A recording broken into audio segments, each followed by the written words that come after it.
Cancer ये एक ऐसा शब्द है जिसको सुनते ही ना दिल में डर सा बैठ जाता है। दुनिया भर में हर साल करोड़ों लोग ना इस बीमारी से लड़ते हैं। हम सब ना किसी को जानते हैं, कोई दोस्त, कोई रिश्तेदार या कोई अपना, जिसने ना इससे बहुत बुरी तरह लड़ाई करी है। पर आपने एक चीज़ देखी होगी, जो डर है ये हमेशा आता है इग्नोरेंस से। इग्नोरेंस यानी कि अधूरी जानकारी से। जब हम किसी दुश्मन को समझ लेते हैं ना, तो उससे लड़ने की ताकत अपने आप ही दुगनी हो जाती है। तो भाई आज की इस वीडियो से हम कैंसर के डर को रिप्लेस करेंगे।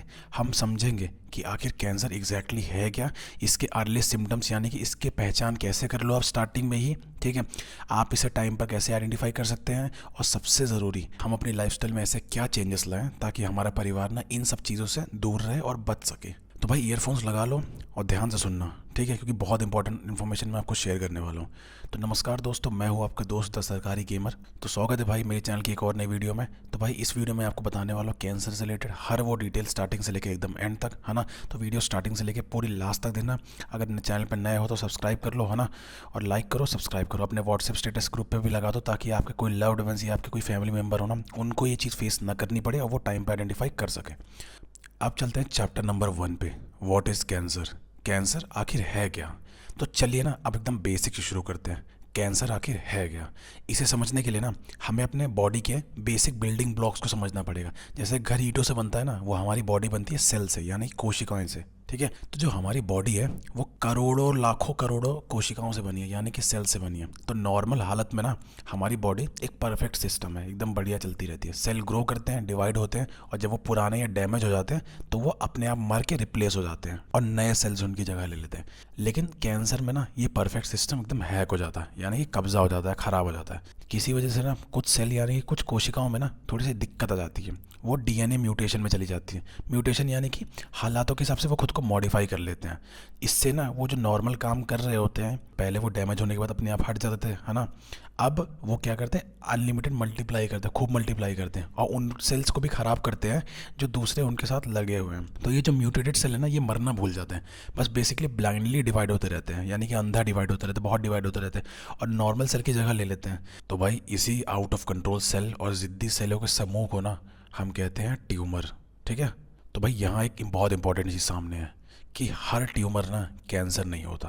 तो ट्यूमर बेसिकली ना दो तरह के होते हैं। पहला होता है बेनिग ट्यूमर। तो भाई ये ना नॉन कैंसरस होते हैं, यानी कि इनसे कैंसर नहीं होता। ये एक ही जगह पे रहते हैं और बॉडी के ना दूसरे पार्ट में नहीं फैलते। अगर आपके हाथ में है तो वो हाथ में ही रहेगा, कहीं और फैलेगा नहीं। और अगर एक बार ये निकाल दिया जाए सर्जिकल के द्वारा तो ये दोबारा वापस नहीं आता है, ठीक है।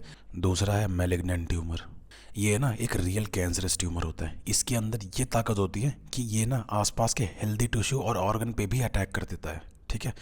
तो भाई अगर इसको टाइम पे ना रोका जाए ना, तो ये ब्लड या लिम्फ सिस्टम के थ्रू ना बॉडी के दूसरे पार्ट में ट्रेवल करके उन्हें भी, दूसरे ऑर्गन जो रास्ते में पड़ रहे हैं उन्हें भी ये ख़राब कर सकता है, उन्हें भी ये पॉल्यूट कर सकता है, ठीक है। अब आता है चैप्टर नंबर 2 पे, द टाइप्स ऑफ कैंसर, यानी कि कैंसर के प्रकार। तो यहाँ ना हमें एक चीज़ समझनी होगी कि कैंसर ना एक सिंगल बीमारी नहीं है, ये 100 से भी ज़्यादा ना अलग अलग बीमारियों का एक ग्रुप है। इसके ना नाम पे डिपेंड करता है कि वो बॉडी के किस हिस्से से शुरू होता है। मेनली इसके ना 4 कैटेगरी होते हैं। नंबर 1 पे आता है सार्किनोमा।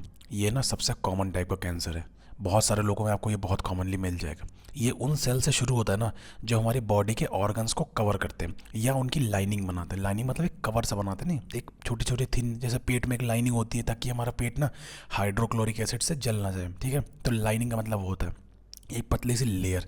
तो भाई इसके बेसिकली मेन एग्जाम्पल है breast cancer, lung cancer, prostate cancer और कोलन कैंसर। नंबर 2 पे है sarcoma with the background of bones and muscles, ठीक है।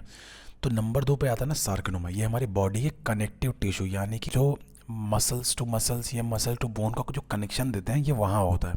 तो ये हमारी ना बॉडी के कनेक्टिव टिश्यू में होता है, जैसे कि बोन्स, मसल्स, फैट और ब्लड वेसल। तो बोन कैंसर ना इसी कैटेगरी में आता है। नंबर 3 पे है ल्यूकमिया। इसको कहते हैं हम ब्लड कैंसर भी कहते हैं। तो जो नंबर 3 का ल्यूकमिया है ना, जिसे हम ब्लड कैंसर कहते हैं, इसमें ना सॉलिड ट्यूमर नहीं बनते जैसे बाकी केस में सॉलिड ट्यूमर बनते हैं, गुच्छा बन जाता है। इसमें ना बोन मैरो में अचानक से बहुत सारे एबनॉर्मल वाइट ब्लड सेल यानी कि डब्ल्यूबीसी प्रोड्यूस करना, मतलब अनलिमिटेड प्रोडक्शन हो जाता है, ठीक है। उसको हम कहते हैं ब्लड कैंसर। तो भाई नंबर 4 पे लिम्फोमा। तो ये ना हमारे इम्यून सिस्टम यानी कि लिम्फेटिक सिस्टम में शुरू होता है। इसमें ना अचानक ना नेक, हमारा गला, अंडर आर्म्स और ग्रोइन एरिया के ना लिम्फ नोड में स्वेलिंग, मतलब ये एरिया ना बहुत ज़्यादा सूज जाता है, एबनॉर्मल सूजन आ जाती है, ठीक है, अब आता है भाई chapter number 3, causes and risk factor, कारण क्या है कैंसर होने के। तो भाई इंडिया में ना और दुनिया भर में ना ब्रेस्ट, लंग, ओरल और सर्वाइकल कैंसर ना सबसे कॉमन है। पर सवाल ये उठता है ना कि भाई हमारी हेल्दी सेल्स के ना ये अचानक दुश्मन बन क्यों जाते हैं। तो भाई जो कैंसर है ना ये हमारे जेनेटिक्स और हमारे इन्वायरमेंट का ना एक बहुत तगड़ा मिक्सचर है। ठीक है, अब मैं आपको बताता हूँ कौन कौन से फैक्टर इसके लिए रिस्पॉन्सिबल हैं। पहला है हमारा जेनेटिक्स। तो भाई अगर आपकी फैमिली में ना कैंसर की हिस्ट्री है तो रिस्क थोड़ा बढ़ जाता है। तो भाई कुछ इनहेरिटेड जैसे हमारे ना पूर्वजों से हमारे जीन्स आते हैं ना, तो कुछ जीन्स ना उसमें भी म्यूटेट हो जाते हैं। तो ज़रूरी नहीं है कि आपको कैंसर होगा ही, बट चांसेस बढ़ जाते हैं। नंबर 2 पे है टोबैको यानी कि तंबाकू, स्मोकिंग और गुटखा खाना। ये डायरेक्टली लंग और ओरल कैंसर से जुड़ा है। सिगरेट के धुएं में ना 70 से ज़्यादा प्रूवन कैंसर कॉजिंग केमिकल होते हैं, 70 से ज़्यादा।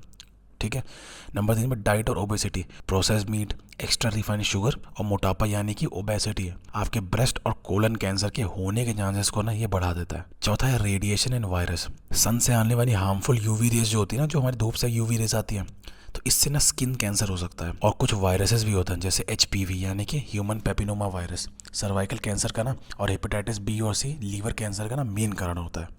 ठीक है, तो ये चीज़ हमें समझना पड़ेगा, ये हमारे रिस्क फैक्टर थे। अब आता है भाई चैप्टर नंबर 4, अर्ली सिम्टम्स, लक्षण कैसे पहचाने। तो भाई कैंसर ना अगर अर्ली स्टेज यानी कि 1 और 2 में पकड़ा जाए तो वो इजीली ठीक हो सकता है। इसलिए ना बॉडी के सिग्नल्स को समझना बहुत ज़रूरी है। कैंसर के अर्ली सिम्टम्स ना बहुत नॉर्मल लग सकते हैं, मतलब आम खांसी बुखार की तरह। तो इसको समझने के लिए, इसको याद रखने के लिए एक मैंने वो बनाया है एक्रोनिम, यानी कि एक सिस्टम बनाया रट्टा मारने के लिए। उसका है कॉशन, CAUTION। इनमें ना सबका अलग अलग अपना फुल फॉर्म है। तो नंबर 1 पे आता है C, तो चेंज इन बॉवेल और ब्लैडर हैबिट। अगर आपका डाइजेशन अचानक से ख़राब हुआ है ना, ठीक है, इसमें लंबा बदलाव आया है। जैसे पहले आप एक टाइम जाते थे फ्रेश होने, अब आप 10-10 बार जा रहे हो, 3-3 बार जा रहे हो, ठीक है, लंबा बैठ रहे हो, तो ये भी एक कारण है। नंबर 2 पे A यानी कि अ सोर दैट डजंट हील। ठीक है, अशोर मतलब कोई ऐसा घाव है जो लंबे समय से आपका ठीक नहीं हुआ, तो ये भी एक बहुत मुख्य कारण हो सकता है।